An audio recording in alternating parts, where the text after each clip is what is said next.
মা হওয়া একটা আনন্দকর অনুভূতি। আমাদের নারীদের জন্য বেস্ট ফিলিংস হচ্ছে মা হতে পারা। কিন্তু এই মা হওয়ার অনুভূতিটা কিন্তু আমরা অনেকেই পাই না, বা অনেকেই কিন্তু আপনার বুঝি না যে আমি কিভাবে চলে, কিভাবে থাকলে বা কিভাবে করলে আমি এই মা হওয়ার অনুভূতিটা আমার জীবনে পেতে পারি। আসুন আজকে একটু জেনে নেই যে গর্ভধারণের জন্য আমার সহবাসের নিয়মগুলা কি, বা কিভাবে আমি আমার হাজবেন্ডের সাথে থাকলে এই গর্ভধারণের প্রক্রিয়াটা হতে পারে।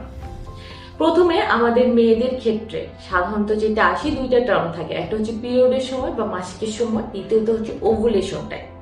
এই ওভুলেশন যে টাইমটা থাকে, এই ওভুলেশন টাইম যদি আমি আমার পার্টনারের সাথে ফিজিক্যাল রিলেশনে যাই, তাহলে সেটা আমার গর্ভধারণের যে সম্ভাবনাটা অনেকাংশে বেড়ে যায়। কিভাবে আমি ব্যাপারটা নিয়ন্ত্রণ করব? যদি আপনার এটা কাউন্ট হবে আপনার মাসিকের সময় অনুসারে।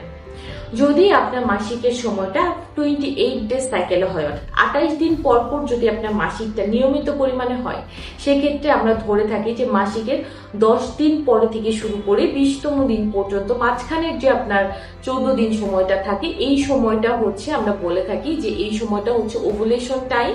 তো এই সময় যদি আপনি আপনার পার্টনারের সাথে ফিজিক্যাল রিলেশন করেন, সেক্ষেত্রে দেখা যায় যে আপনার গর্ভাংশের সম্ভাবনাটা অনেক বেশি পরিমাণে বেড়ে যায়।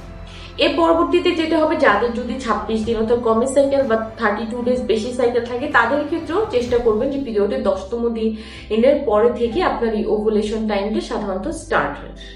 এছাড়াও ওভুলেশন টাইমের কিন্তু কিছু সাইন সিমটম আছে। ওভুলেশন টাইমের ক্ষেত্রে দেখা যায় অনেকের ক্ষেত্রে টিপের একটু খেয়াল করে যে তলপেটে চিনচিন করে একটু ব্যথা করছে, অনেক সময় একটু যৌনাঙ্গ থেকে একটু স্রাব বের হয় হোয়াইটিশ কালারের, সাথে সাথে দেখা যায় যে আমার শরীরের টেম্পারেচারটা একটু বেশি বেশি লাগতে পারে। যদি এই ধরনের কোনো সাইন সিমটম আপনি খুব খেয়াল করে যদি দেখে থাকেন, এবং ওই সময়টা দেখা যায় যে আপনার 24 থেকে 36 ঘন্টা পর্যন্ত ডিম্বাণুটা আপনার শরীর থেকে থাকছে, এবং ওই সময় যদি আপনি ফিজিক্যাল রিলেশন করেন আপনার পার্টনারের সাথে, সেই ক্ষেত্রে দেখা যাবে যে আপনার পার্টনারের যে পুরুষের শুক্রাণুটা, এটা ডিম্বাণুর সাথে যদি মিলিত হতে পারে, তাহলে জাইগোট ফর্মেশনের মাধ্যমে আপনি গর্ভধারণ করতে পারেন। এই ধরনের একটু ক্যালকুলেশন আপনি চেষ্টা করুন মেনটেন করার জন্য। এরপরও যদি দেখা যায় যে আপনার হচ্ছে না, সেক্ষেত্রে আপনি চেষ্টা করবেন যে গাইনোকোলজি বা নিকটস্থ যে ডক্টর আছে তার সাথে একটু পরামর্শ করতে, যে আমি আর কি কি করতে পারি।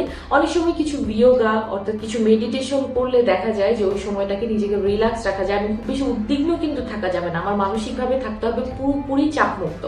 যদি এই ধরনের থাকে, তাহলে দেখা যায় যে আপনি সহজেই পরবর্তীতে আপনি এই কনসেপশনটা করতে পারবেন। তো যেরকমই হোক চেষ্টা করেন এইরকম ভাবে আপনার ক্যালকুলেশনটা মেনটেন করতে, এবং আপনাকে এবং আপনার পার্টনারের জীবনে যেন খুব আনন্দের মুহূর্তটা সহজেই আপনার জীবনে চলে আসতে পারে। আজকে এই পর্যন্তই, ভালো থাকবেন। আসসালামু আলাইকুম।